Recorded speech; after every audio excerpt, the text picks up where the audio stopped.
pengadilan. Jika ingin bersembunyi, bukankah tempat persembunyian paling aman bagi koruptor justru ada di pengadilan? Kita tidak akan diperlakukan macam maling ayam. Paling ditanya sedikit, basa-basi minta bagian hasil korupsi. Toh nggak ada salahnya kita bagi hasil korupsi kepada hakim, jaksa, polisi. Anggap saja itu zakat bagi mereka. Oh, itu juga bukan uang kita kan? Makanya saya di sini minta diadili. Saya tak hendak membantah. Itu urusan pengacara saya. Karena itulah mereka dibayar. Membuat saya kelihatan tidak bersalah. Jadi Pak, Bapak mengakui bahwa Bapak merupakan seorang koruptor? Saya hanya ingin meluruskan anggapan keliru yang mengatakan koruptor macam saya tak lebih dari benalu bangsa tak berguna. Koruptor macam saya jelas aset bangsa. Kamilah yang menggerakkan roda perekonomian. Dengan korupsi terjadi distribusi, terjadi pemerataan. Nih ya, kami tak pernah menikmati hasil buatan kami sendiri. Kami membantu untuk pembangunan rumah ibadah, menyokong olahraga, menyantuni anak yatim, membantu para korban bencana, iuran 17-an banyak. Karena sebagai koruptor yang baik, kami tahu cara mengelabui. Dengan berbuat baik, kami jadi dihormati. Duduk di depan bila ada hajatan dan diminta bicara pada pengajian. Tapi Pak, bagaimana dengan para mahasiswa yang terus-menerus menuntut para koruptor untuk dimasukkan ke dalam penjara? Naif bila para mahasiswa menuntut kami untuk dimasukkan ke dalam penjara. Nanti mesti bikin banyak penjara. Karena 70% masyarakat di Republik ini pasti akan masuk penjara.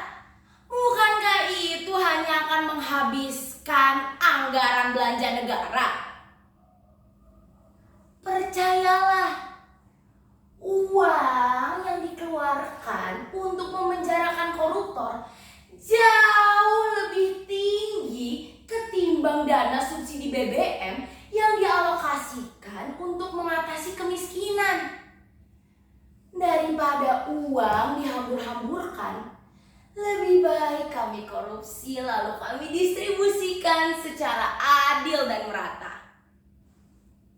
Itu tuh yang disebut korupsi yang adil dan beradab sesuai dengan Pancasila.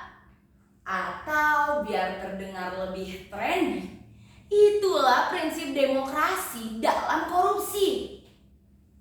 Sesuai Trias Politika, dalam kekuasaan mesti ada distribusi kekuasaan antara eksekutif, legislatif, dan yudikatif. Sama halnya dengan korupsi, eksekutif, legislatif, dan yudikatif mendapatkan keuntungan dan kesempatan yang sama. Korupsi itu ibarat lokomotif demokrasi yang membawa gerbong-gerbong keuntungan dan semua orang berebut ingin menaiki. Nah, dengan memberantas korupsi, sama saja kita menggulingkan gerbong-gerbong demokrasi. Itu berbahaya, dapat memicu keonaran para demonstran bayaran.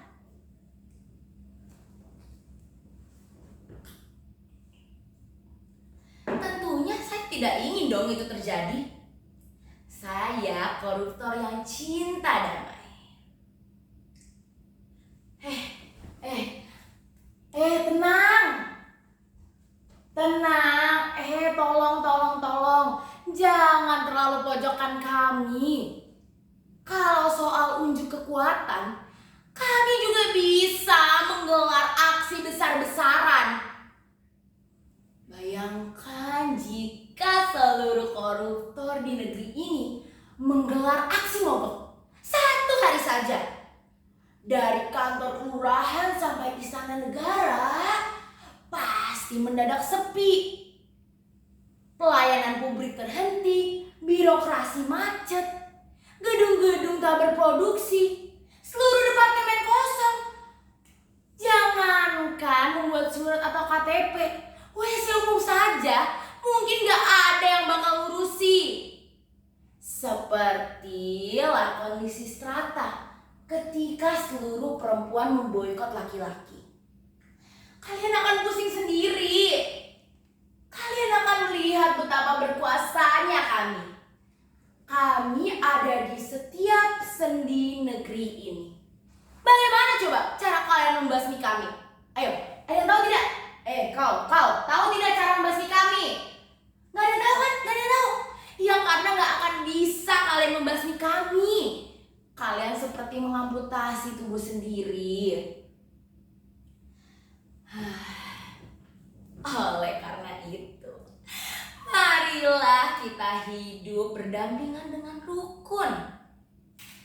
Yang koruptor atau nggak koruptor, apa sih bedanya?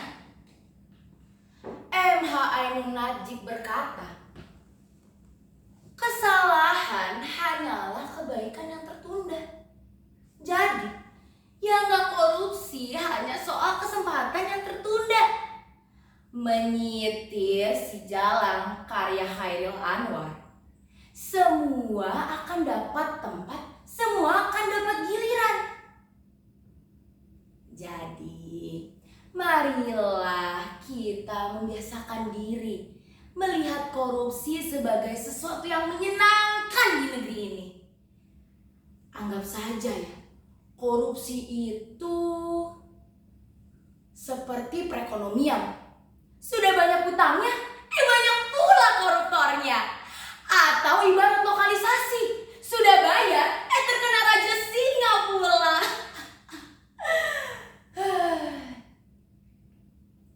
Saya tak malu mengakui bahwa diri saya memang seorang koruptor. Saya malah bangga bisa mengaku seperti itu. Seperti terlepas beban saya. Saya jadi merasa bebas.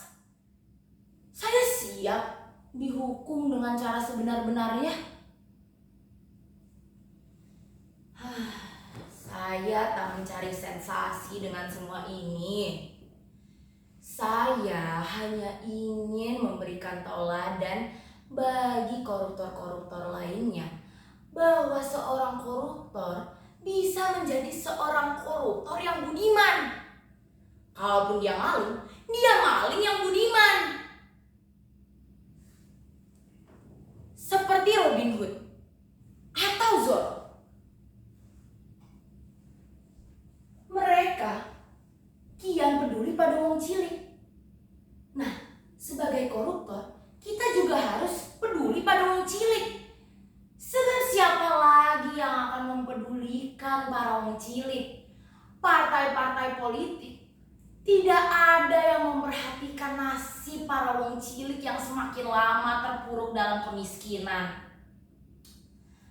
Oleh karena itu, wahai koruptor-koruptor yang beriman, marilah kita tingkatkan amal dan takwa kita untuk terus membantu negeri ini agar semakin terpuruk dalam kemiskinan lahir batin. Negeri ini sudah tidak bisa diselamatkan kecuali dengan proses pembusukan. Nah, kita sebagai koruptor mesti dukung proses itu. Kalau tidak, ini negeri akan gak jelas seperti ini. Ini negeri seolah-olah seperti dikatakan oleh para kitri Tesimbolon. Semuanya menjadi seolah-olah dan seakan-akan. Seolah-olah demokratis, seolah-olah negeri hukum, seolah-olah agamawan, seolah-olah intelektual, seakan-akan padahal pengusaha, seakan-akan penyair padahal setengah pengangguran.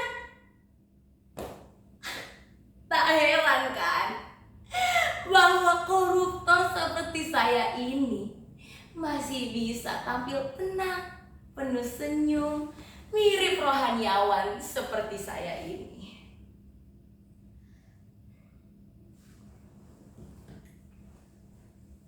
Tapi Pak, Anda terlalu melebih-lebihkan semua ini. Anda juga seolah-olah menempatkan koruptor sebagai sesuatu yang sangat penting. Hei, sudahlah. Marilah mulai sekarang kita memikirkan bahwa koruptor itu bagaikan pahlawan-pahlawan tanpa tanda jasa. Tetapi banyak harta yang berjasa untuk mempercepat proses pembusukan negeri ini. Ya, kita sebut saja ini sebagai proses evolusi untuk membuat benih-benih koruptor yang baru yang peduli terhadap bangsanya. Jadi, dengan menyerahkan diri, Bapak menganggap bahwa Bapak sudah bertanggung jawab. Sebenarnya, saya sudah lelah menjadi seorang koruptor. Itu merendahkan martabat saya. Sebenarnya, saya ini ya seakan-akan penjahat setingkat patroli atau buser. Makanya saya lebih milih beristirahat di penjara. Saya lebih milih untuk bertemu dengan kolega koruptor-koruptor saya yang lainnya. Saling berbagi pengalaman. Korupsi nggak korupsi asal kumpul. Itu kan enak. Suasana jadi rukun, aman. Lihat, saya masih terlihat sehat kan? Ya paling agak kurang waras sedikit aja. Tapi ya, kadang tuh saya suka heran loh sama aparat kita. Masih saja terus-menerus membiarkan koruptor seperti saya ini berkeliaran. Kalau saya mendatangi mereka malah kabur. Mungkin mereka memang menganggap bahwa koruptor macam saya ini memang aset bangsa yang mesti dilindungi. Hingga meskipun koruptor seperti saya sudah berada di dalam penjara, masih saja terus diberi kebebasan untuk secara sistematik melakukan korupsi dengan baik dan benar serta secara murni dan konsekuen.